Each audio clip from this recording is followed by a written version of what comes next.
Hello and welcome to this videocast and podcast for subscribers to davidicke.com. Well, I'm going to talk today about what I call the web. The web is the network in the hidden that coordinates and engineers events in the scene. Events, people making speeches, wars, manipulated financial happenings that in the world of the scene appear to be random, appear to be apart from each other, but in fact are expressions of the same agenda, the same web, pushing the world in a particular direction. And when you put all these apparently random happenings together, you see that direction very clearly, and also very clearly that it's not happening by accident, by coincidence. And when you understand the nature of this web, then suddenly it all makes sense.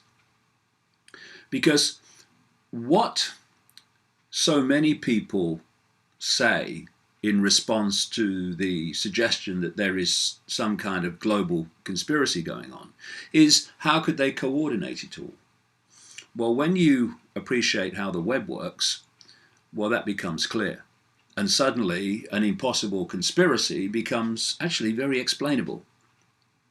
And in its basic form, very simple.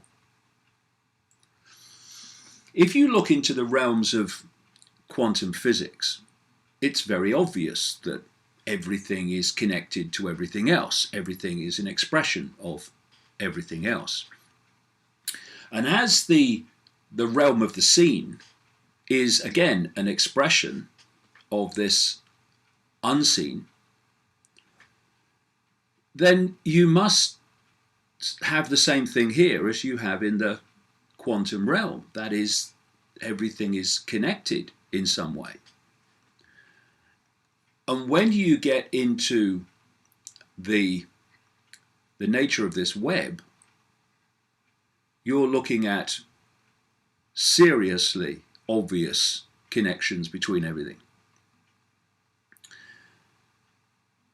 There is a spider, a force in the center of the web that dictates the direction and the behavior, the decisions, the actions of those attached to the web. And so you can get to the outer part of the web, and things will be happening in government, in banking, in media, in all these institutions that appear again to be random, appear to be unconnected. But actually, if you take it back, it's all being directed from this central force. And how the web works is this. You've got the spider, the dictating force that I talk about at length in my books, at the center. And immediately around the spider, you've got the most exclusive secret societies and secret groupings. And within the web itself, only that exclusive area close to the spider actually has the full picture of what's going on, or at least near the full picture of what's going on. And as you come out from the spider, you go into the realms of secret societies that we know about, into the Freemasons, into the Knights Templar and the Jesuit order at its inner core, and so on. They operate in the public arena in terms of the fact that they are known about. But of course, what goes on inside is not largely known about. And when I talk about the Freemasons, I'm not talking about every Freemason. This web is fiercely compartmentalized. So, as I say, people out here in the web will not largely know there is a bloody spider. Never mind it's coordinating what's going on around them and what they're doing. And in the same way, these individual organizations within the web are compartmentalized. So you look at the Freemasons and you've got these levels of degree. And you only know the next level of knowledge once that level accepts you that you can become part of it. Otherwise, you stay at the lower levels and in ignorance of what goes on there. And it goes on and on up the pyramid, if you like, until you find the very few at the top who actually know what it's all about in terms of the secret society or the organization. The rest of them just know a bit. Down the bottom, know very little. So you continue to come out from the spider, and eventually you reach a point some way out where the hidden meets the seen. And at that point, you see organizations like the Bilderberg Group, the Council on Foreign Relations, the Trilateral Commission, the Club of Rome. They are cusp organizations, as I call them, which are at that point where the direction, the agenda dictated by the spider from the hidden enters the scene. So through these organizations and others, this agenda is coordinated and communicated into the organizations that we do see. These are governments, government agencies, banks, media organizations, all again fiercely compartmentalized, so the vast majority within them have no idea what the few at the top in those organizations know. And in this way, you can coordinate a whole global direction for the world in country after country after country, while the vast majority who are working to make that happen because they're just doing their job have no idea that there is any coordination because they are compartmentalized from that knowledge. And so you see things happening in this country or that country or this culture or that culture which appear to be decisions made within that arena, that country. But in fact, it's centrally coordinated, just like a transnational corporation has a headquarters and then dictates to all its subsidiaries, which all follow the diktat and the policy, if you like, of the headquarters. And if you can have access to this web in some form and get access to what its game is, what its agenda is, that's when you can start predicting the future with great accuracy. Not because you're sitting in a darkened room, pulling things out of the ether, but because if the agenda of this network is not stopped, if something does not intervene to stop it, then it's going to happen, it's going to play out. And so if you can get access to what that agenda is, either by being an insider or by doing decades of research, then again, unless something intervenes to stop it, you can say this is what is very likely to happen. And again, you can be proved right, because there's not been this intervention to stop the process playing out. And so what you have is basically two hierarchies.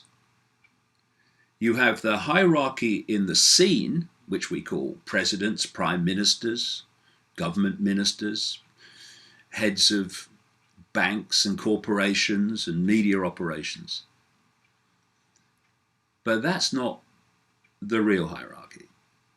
The real hierarchy of power is in the unseen realms of this web.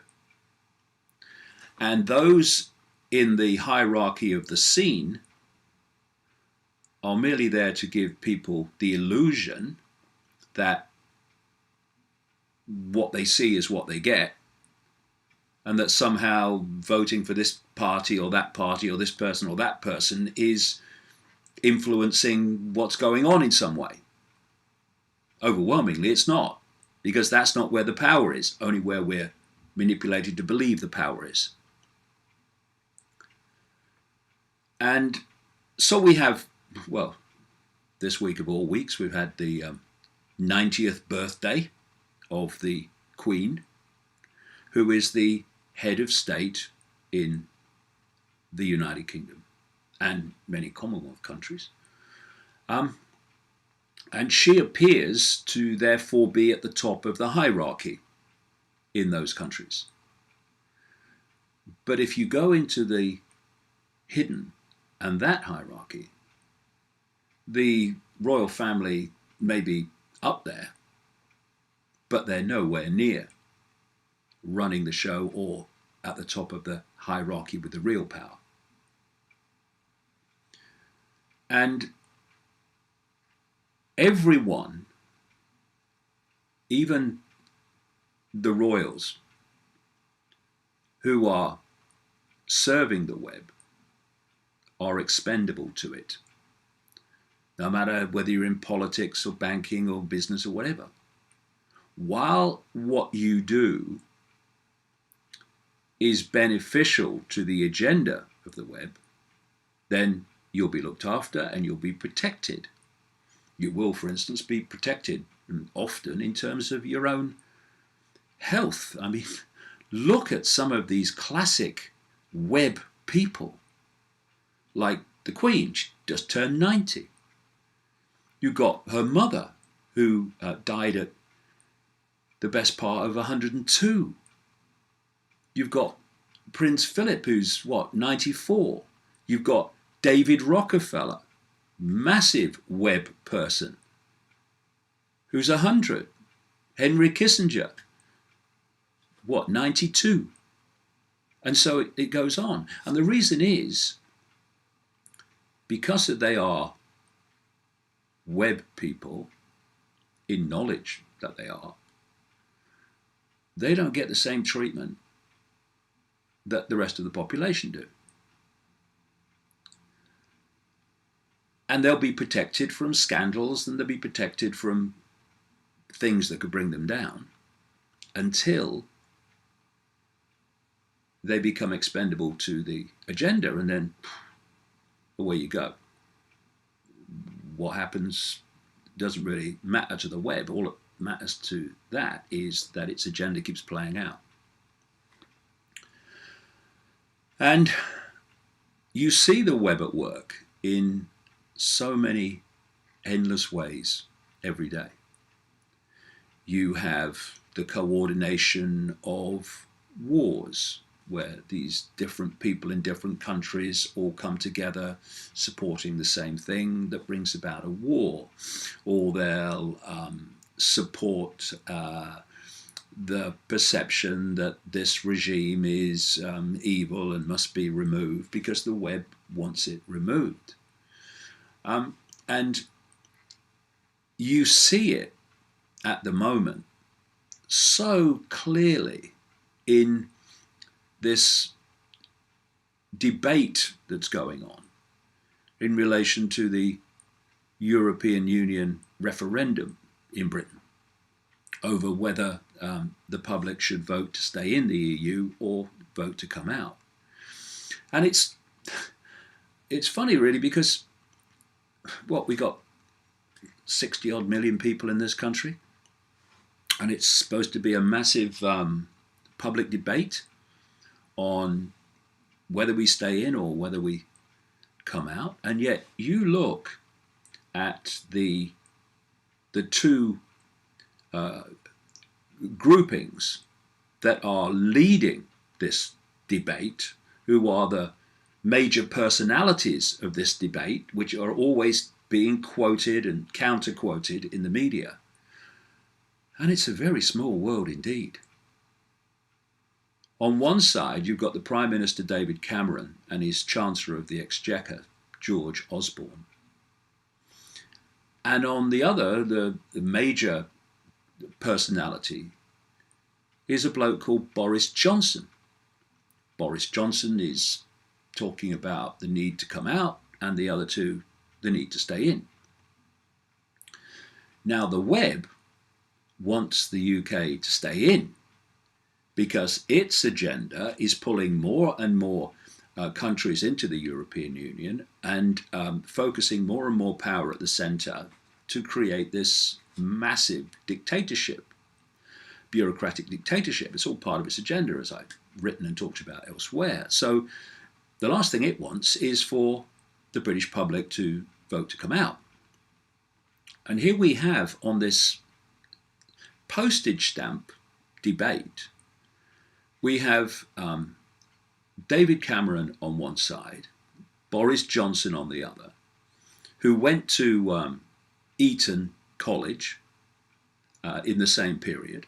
Eton College, this elite college near Windsor Castle, where the royal children go. And they were both members at the same time at Oxford University of something called the Bullingdon Club, which is a dining club for students with very rich parents. And it's infamous for trashing restaurants and trashing other places, just jolly japes. And then the rich parents write the cheque to cover the damage. And another member of the Bullingdon Club was George Osborne, who's the buddy of Cameron pressing people to stay in the EU. So it's a very small world indeed, where at the centre of this debate about whether we should come out or stay in. Then, just arrived in this country as I speak, we have Barack Obama. Now, he's another web person, owned by the web, controlled by the web, put into power by the web to serve the interests of the web, just like George Bush before him and him before him and him before him, etc.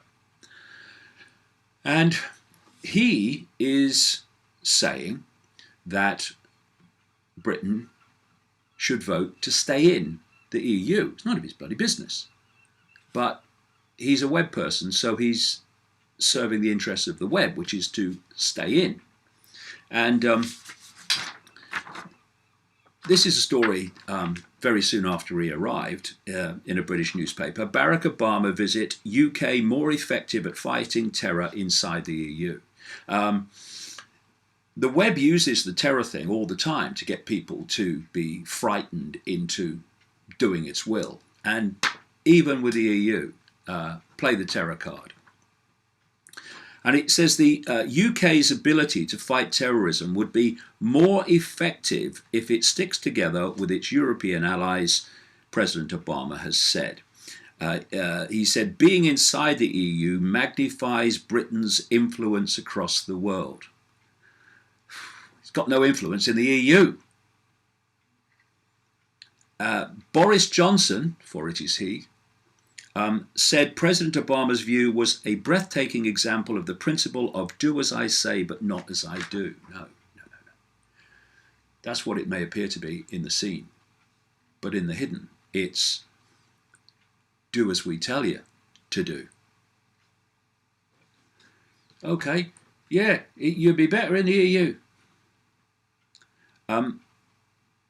Obama said that he recognised ultimately the matter was for British voters to decide for themselves. They always throw that one in. Oh, you must stay in. Oh, these are the terrible things if you don't stay in. But of course, it's your choice. You know. The outcome of your decision matter for the British people, he said, but it's also a matter of deep interest to the United States. And then, outrageously, he tries to exploit the mass killing of Americans, as with vaster numbers of others, actually, in the world wars. Wars that were demonstrably, provably engineered by the same web that holds Obama by the dangly bits to serve its interest of continual and massive centralization of power, which is what the two world wars did. And it's continued since. What he said was, the tens of thousands of Americans who rest in Europe's cemeteries are a silent testament to just how intertwined our prosperity and security truly are. And the path you choose now will echo in the prospects of today's generations of Americans as well. No, it won't. Whether Britain is in or out the EU doesn't matter. But say anything, because the web demands it, to keep Britain in the EU, because that's what the web wants. We've had not just Obama, but a stream of people coming out, web people again, trying to get the vote result that they want. And we've had a series of former US Treasury secretaries who've come out and said, oh, you must stay in, oh, it'll be terrible if you don't, basically. And it's interesting to see who they are. One of them is George Shultz, or George Shultz. Another one of these blokes, he's 95. And he was in the Nixon administration. And he was also Secretary of State to Ronald Reagan. And he's in many of my books because he's a web person to his DNA. Then there's Robert Rubin. He was Bill Clinton's Treasury Secretary. And he worked with the head of the Federal Reserve, Alan Greenspan, and others like Timothy Geithner and Lawrence Summers, to deregulate the financial arena, remove checks and balances, which led, in an engineered, coordinated way, to the financial crash of 2008. Now, which of course allowed the transfer of fantastic amounts of money from people through governments to this elite, this web elite, through bailouts. And then here's two others on this list saying, oh, you must stay in the EU. Well, because they care about the British people. I mean, here they are. Lawrence Summers and Timothy Geithner, who worked with Rubin and Greenspan to bring about the crash of 2008.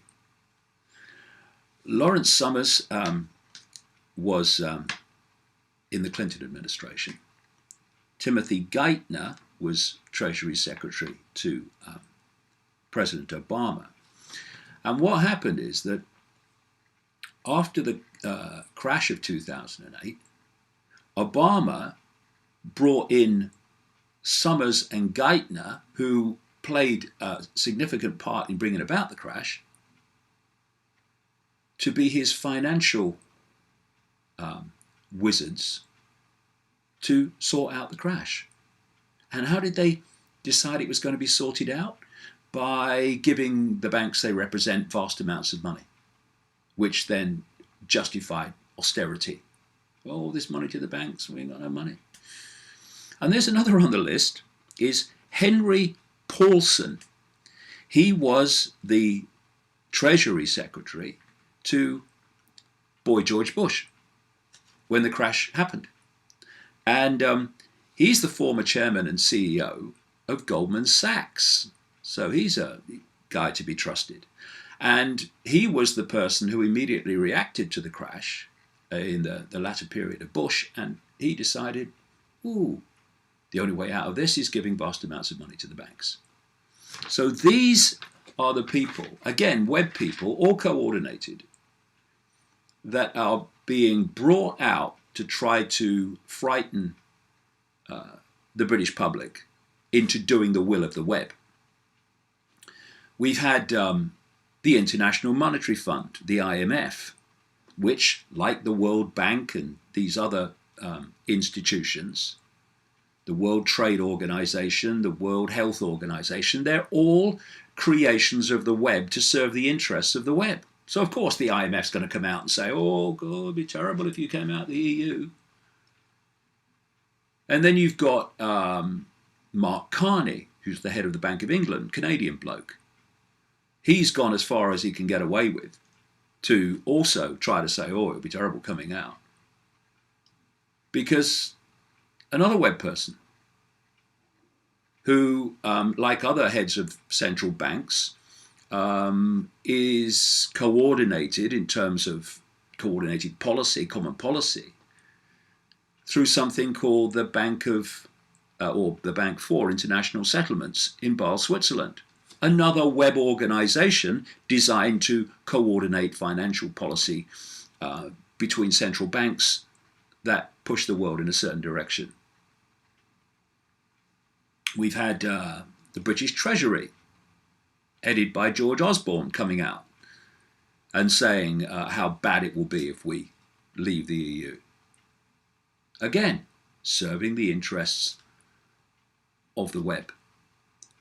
And when you look at this example of the EU referendum, you see the political hierarchy, the political establishment, and the Labour Party, the Liberal Democrats and the Greens, etc., the Scottish National Party, who's supposed to be anti-system, well, they should be ashamed of themselves, frankly, because they're serving the system by supporting the web in saying Britain should stay in the EU.